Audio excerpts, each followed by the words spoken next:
History is being made at Buckingham Palace today with a decidedly Canadian connection.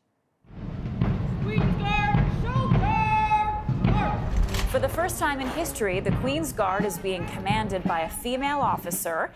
What makes this even better? She's Canadian. Captain Megan Couteau of the 2nd Battalion, Princess Patricia's Canadian Light Infantry, took command during today's changing of the Guard. 40 Canadian soldiers will serve as the Queen's Guard until July 3rd as part of the celebrations for Canada's 150th birthday. CTV's royal commentator Richard Berthelsen joins me now from Toronto with more on this. Richard, good morning. An historic day for this Canadian woman and for Canada. That's right, and for the whole notion of the guards at Buckingham Palace. I mean, that's such an iconic, storied moment. I mean, we know many of us grew up with little nursery rhymes from that period. So it is a real historic moment, really more significant on the British side than the Canadian, simply because the British don't have women in combat roles, where we have had that for quite some time. But really, a great honor for Canada always to mount the Guard. We've done so on several occasions in history. This is particularly significant today as it leads to our 150th birthday celebration this weekend. Yes, the countdown is on.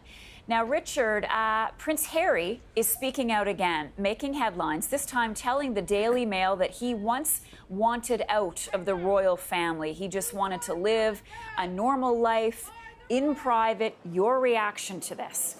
Well, I think it goes, further to the stories we heard last week, where he's spoken extremely candidly about his views, about his role, and sort of the burden that goes with being in the royal family. And it's hardly surprising that he would have felt that way in his 20s, because he had a really rough time after he was pulled out of Afghanistan because his identity was leaked to the media. And so he became a danger both to himself but also to his colleagues in the British forces. So I'm sure he felt a little unhappy about being a member of the royal family, where they would have been able to stay. He wasn't. He also had enormously poor media in his 20s. He was a bad boy in a sense.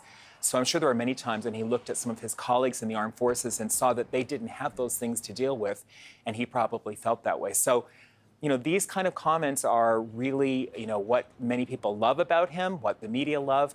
What the palace thinks about them, I'm not so sure.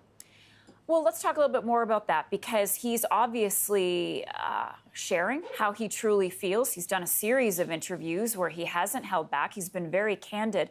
What do you think is going on with Harry at this point, and how much is the palace aware of what he's saying to these reporters? Well, I mean, they're certainly aware of it now. I'm not sure they were so aware of it prior to the fact. But I mean, the thing is that this is, moving on from his comments about mental health, about how he dealt with grief following his mother's death at such a young age.